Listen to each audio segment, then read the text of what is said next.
Welcome to Man Does Tech, where I solve the problems you didn't even know you had. In this video, I will explain how to make ham salad spread. First, ensure you have all your ingredients ready.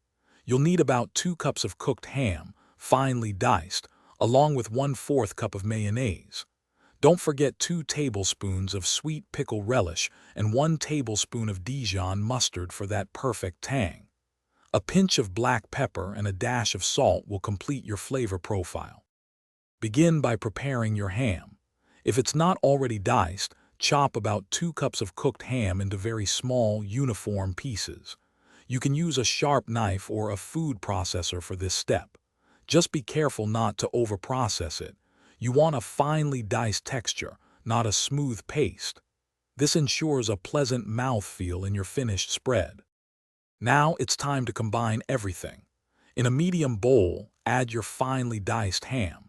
Then, incorporate the 1/4 cup of mayonnaise, 2 tablespoons of sweet pickle relish, and 1 tablespoon of Dijon mustard. Mix all these ingredients thoroughly until they are well combined and the ham is evenly coated. Taste and adjust the seasoning with salt and pepper as needed. For the best flavor, chill your ham salad spread in the refrigerator for at least 30 minutes before serving. This allows the flavors to meld beautifully. It's delicious on crackers, as a sandwich filling, or even in lettuce wraps. Store any leftovers in an airtight container in the refrigerator, and it will stay fresh for about 3 to 4 days. Thanks for watching.